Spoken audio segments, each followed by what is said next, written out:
రేణు దేశాయ్ మంచి నటి. అద్భుతమైన ఫామ్‌లో ఉండగానే పెళ్లి, పిల్లలు, ఆ తర్వాత వచ్చేటప్పటికి విడాకులు. తన వ్యక్తిగత జీవితం. అద్భుతమైనటువంటి ఛాన్స్ ఉండి తను ఎదగలేకపోయింది. ఇప్పుడు అదే తన ఆవేదనని ఒక ఇంటర్వ్యూలో వ్యక్తం చేసింది. నేను 'టైగర్ నాగేశ్వరరావు' చేసిన సమయంలో నా మీద విమర్శలొచ్చినాయి. కమ్‌బ్యాక్ ఇచ్చింది. ఎక్కడ చూసినా కనిపిస్తుంది. ఎట్లాంటి సినిమాల్లోనే నటిస్తుందని రాసేశారు. ఇప్పుడు ఆ సినిమా వచ్చి 2 ఏళ్ళు అవుతుంది. ఇప్పటిదాకా నేను మళ్ళీ స్క్రీన్ మీద కనిపించలేదు. ఏ సినిమాకి సైన్ చేయలేదు. నేను సినిమాలు అంగీకరించలేదని నా గురించి అట్లా మాట్లాడినోళ్ళు ఇప్పుడొచ్చి క్షమాపణలు చెప్పరు ఎవరు గూడా. మాట్లాడేవాళ్ళు ఎలాగైనా మాట్లాడతారంతే. నాకు నటనంటే చాలా ఇష్టం. కానీ అదే నా లక్ష్యం గాదు.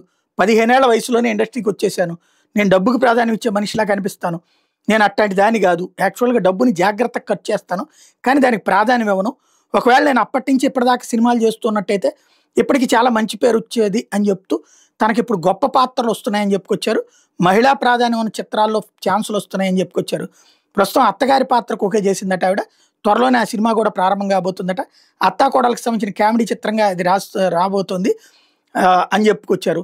అదే సందర్భంలో తనకైతే ఆధ్యాత్మిక మార్గం ఇష్టమని, అవసరమైతే భవిష్యత్తులో సన్యాసం తీసుకుంటానని చెప్తున్నారు.